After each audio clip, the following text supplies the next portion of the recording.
अगर आप UP net 2025 के लिए क्वालिफाई हो चुके हो तो अब सबसे इम्पॉर्टेंट स्टेप है काउंसलिंग। लेकिन गलत choice filling, cut off confusion और डॉक्यूमेंट ना होने की वजह से हर साल हज़ारों स्टूडेंट सीट मिस कर देते हैं।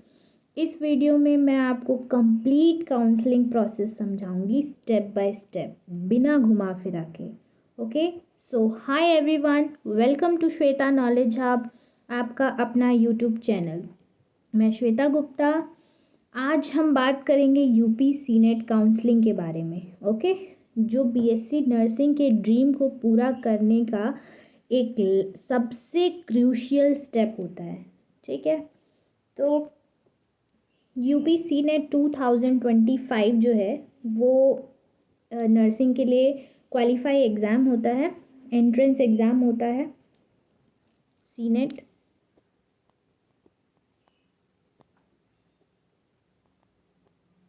Common nursing entrance test. ठीक है, ये एग्ज़ाम आपका कंडक्ट हो चुका है, रिज़ल्ट भी डिक्लेयर हो चुका है, काउंसलिंग स्टार्ट हो चुकी है। राउंड 1 एंड राउंड 2 का जो आपका सीट अलॉटमेंट है वो सब कुछ हो चुका है। ठीक है, अब बचता है हमारा मॉपअप राउंड। तो बहुत से बच्चे का ऐसा सवाल है कि क्या मॉपअप राउंड में हमें दोबारा से 500 फिर से पे करना पड़ेगा, क्योंकि जैसे ही आपका सीनेट की काउंसलिंग स्टार्ट होती है, ठीक है, रिज़ल्ट आपका डिक्लेयर हो चुका है, काउंसलिंग भी स्टार्ट हो चुकी है वो, और राउंड 1 की काउंसलिंग हो चुकी है जो आपकी स्टार्ट हुई थी। पोर्टल ओपन होता है काउंसलिंग में, हमको स्टार्टिंग में सारे बच्चों को, ठीक है, 5500 पे करना रहता है। 5500 रुपीज़ पे करना होता है स्टार्टिंग में। राउंड 1 की जब काउंसलिंग हम लोग स्टार्ट करते हैं तब, तो राउंड 1 की काउंसलिंग आपकी स्टार्ट हुई थी 2 जून और एंड हुआ था आपका 9 जून को। ठीक है, 2 जून को आपकी राउंड 1 की काउंसलिंग स्टार्ट हुई थी और एंड हुआ था आपका 9 जून को। ठीक है, सीट अलॉटमेंट जो हुआ था आपका, राउंड 1 का सीट अलॉटमेंट हुआ था वो आपका हुआ था 13 जून को। 13 जून को आपको सीट अलॉट हो चुका था राउंड 1 का। जो राउंड 1 का कट ऑफ गया था आपका, राउंड 1 की जो कट ऑफ गई थी इस बार 2025 की मैं बात कर रही हूँ, वो जनरल के लिए जो गया था, यूआर के लिए, वो हमारा गया था 100। ठीक है, 105। ये अप्रॉक्सीमेट डेटा है, मैंने एनालाइज करके आपको बताया है, 1-2 नंबर इधर उधर हो सकते हैं। जनरल की मैं बात कर रही हूँ। ठीक है, उसके बाद से ओबीसी का जो गया था वो हुआ था आपका 100, 99 तक, 98 तक के वाले बच्चों को भी कॉलेज मिला था राउंड 1 में। ठीक है, ये मैंने एनालाइज किया है तभी मैं आपको बता रही हूँ, कोई भी फेक डेटा नहीं है। उसके बाद से एससी कैटेगरी, ये सारे गवर्नमेंट कॉलेज के लिए मैं आपको कट ऑफ बता रही हूँ। एससी कैटेगरी का कट ऑफ गया था 92 और एसटी कैटेगरी के लिए कट ऑफ गया था आपका 87 गवर्नमेंट कॉलेज के लिए। ये राउंड 1 की काउंसलिंग का कट ऑफ है। नेक्स्ट उसके बाद आपका राउंड 2 स्टार्ट हुआ था, जो आपका स्टार्ट हुआ था, राउंड 2 की काउंसलिंग स्टार्ट हुई थी आपकी 23 जून को और एंड हुआ था आपका 30 जून को, राउंड 1 की काउंसलिंग। ठीक है, सीट अलॉटमेंट आपका आ गया था 30 जुलाई, जो राउंड 2 की काउंसलिंग हो चुकी है, जो कि बिल्कुल भी एक्सेप्टेड नहीं था। इसमें जैसे कि राउंड 1 में जनरल में 105 तक कट ऑफ गई थी, ओबीसी में आपकी 98 तक के बच्चों को कॉलेज मिला था। लेकिन जैसे ही राउंड 2 का रिज़ल्ट आया, आप सब लोगों ने देखा होगा कि पहले ही 3 तारीख को दोपहर तक साइट पे सबके रिज़ल्ट आ गए थे। कुछ बच्चों के शो कर रहे थे, कुछ बच्चों के नहीं शो कर रहे थे, नॉट अलॉटेड था, कुछ का अलॉटेड था। लेकिन उसके बाद फिर से पता चला कि वो सारी चीज़ें गलत थी, फिर उसको हटा दिया गया साइट से। फिर दोबारा से 6:30 बजे के बाद से फिर से रिज़ल्ट आया, तो मैक्सिमम जो बच्चे थे सबको नॉट अलॉटेड था। ये बिल्कुल भी एक्सेप्टेड नहीं था, एक्सपेक्ट नहीं था, क्योंकि हर बार से जैसे लास्ट ईयर भी और जितने साल भी होता आ रहा है ये सीनेट की काउंसलिंग, उसमें ऐसा कट ऑफ कभी नहीं गया और ऐसी चीज़ें कभी नहीं हुई। ठीक है, तो इस बार ऐसा हुआ है, अब क्या कर सकते हैं। ठीक है, तो ये कट ऑफ था। अब राउंड 2 की कट ऑफ मैं आपको बता दे रही हूँ जो 3 तारीख को हुई थी। राउंड 2 की जो आपकी कट ऑफ गई थी गवर्नमेंट कॉलेज के लिए, वो थी यूआर के लिए 100, ओबीसी के लिए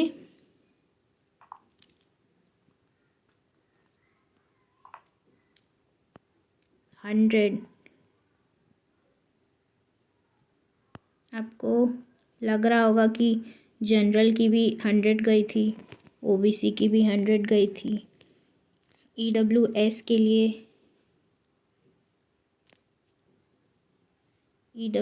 लिए क्या था 95 प्लस, और एससी कैटेगरी के लिए गया था आपका 94 प्लस, और एसटी कैटेगरी के लिए गया था आपका 83 प्लस। ये था गवर्नमेंट कॉलेज के लिए। कट ऑफ इतना हाई इसलिए हो गया अचानक से क्योंकि कुछ बच्चे ऐसे थे जिन्होंने राउंड 1 में पार्टिसिपेट नहीं किया था और डायरेक्ट राउंड 2 में पार्टिसिपेट कर लिया, तो उसमें भी फिर कुछ बच्चों को सीट नॉट अलॉट हुआ। अब बारी है मॉप अप राउंड की, लास्ट राउंड की, तो टेंशन लेने की बिल्कुल भी ज़रूरत नहीं है। You have an last option still. ठीक है, that is mop up round. Okay, तो अब मॉप अप राउंड में क्या एक्सपेक्टेड कट ऑफ जा सकती है। ठीक है, क्योंकि एकदम से हाई हो गया है कट ऑफ राउंड 2 में, तो मॉप अप राउंड में क्या कट ऑफ जा सकती है आपकी, है ना। और उसके बाद से आपका सबसे बड़ा डाउट ये है कि क्या हमें मॉप अप राउंड में फिर से 5500 रुपये पे करने पड़ेंगे। जी नहीं, बिल्कुल भी नहीं। ऐसा कोई भी अभी तक पॉइंट नहीं दिखा है जिसमें आपको ये लिखा हो कि फिर से आपको दोबारा से, अगर सीट अलॉट नहीं हुआ है तो, अगर आपको राउंड 1 और राउंड 2 में सीट अलॉट हो चुका है तो आपको वो तो बात की बात है। लेकिन अगर सीट अलॉट नहीं हुआ है, नॉट अलॉटेड लिखा हुआ था उसमें, तो आपको फिर से कुछ भी चार्ज देने की ज़रूरत नहीं है।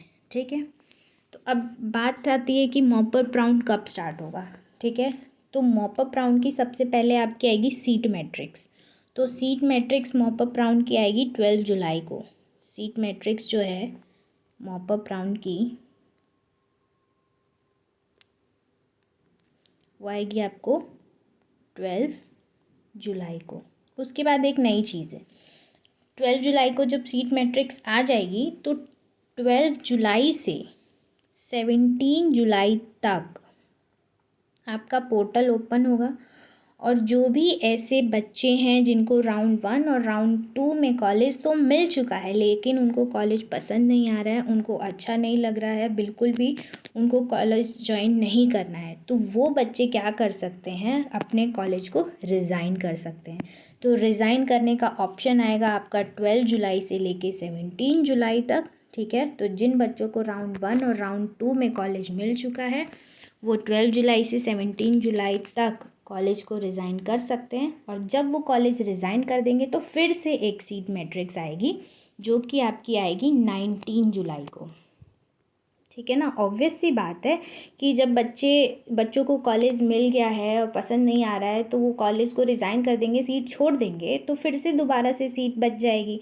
तो जो सीट बच जाएगी तो 19 जुलाई को आपको फिर से सीट मैट्रिक्स आ जाएगी, है ना। और फिर 19 जुलाई से 25 जुलाई तक आपका फिर से मॉप अप राउंड की काउंसलिंग स्टार्ट हो जाएगी।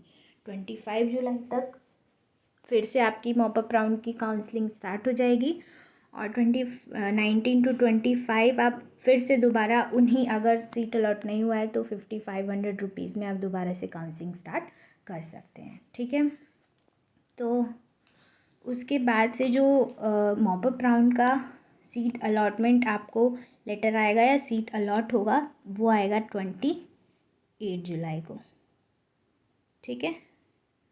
तो 28 जुलाई को आपका आ जाएगा seat allotment mop up round का। राउंड 2 का प्राइवेट कॉलेज का जो कट ऑफ गया था, कुछ बच्चे पूछ रहे हैं, मैं बता दूं उनको, जो राउंड 2 का प्राइवेट कॉलेज का कट ऑफ गया था वो यूआर का गया था आपका 60+, और ओबीसी का आपका गया था 54+, और ईडब्ल्यूएस का 54, ठीक है। एससी कैटेगरी को तो 51 पे प्राइवेट कॉलेज मिल जाता है, और जो एसटी कैटेगरी में है उनको तो फिर सभी को, अगर आपने एग्ज़ाम दिया है तो आपको प्राइवेट कॉलेज अलॉट हो जाएगा, ठीक है। तो ये डेटा था हमारा सीनेट 2025 का, ठीक है। राउंड 1 का कट ऑफ,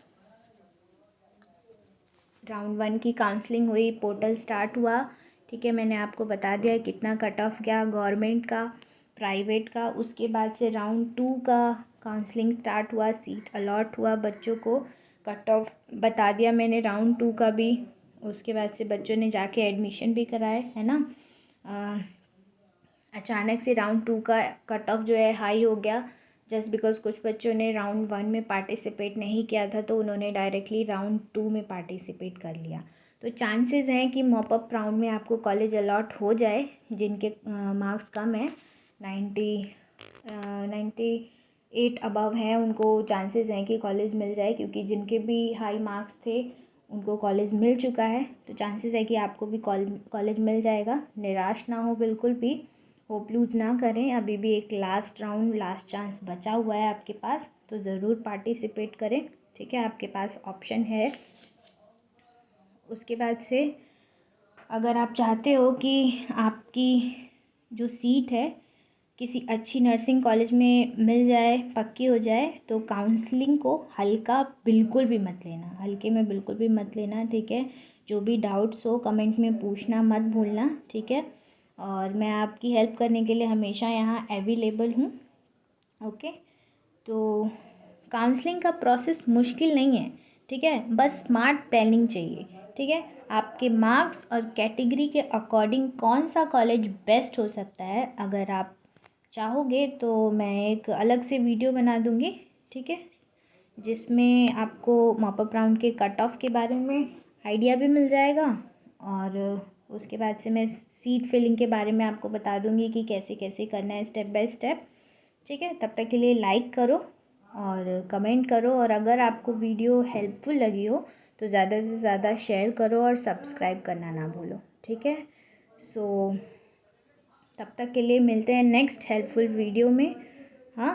तो best of luck, keep learning, thank you for watching, bye bye.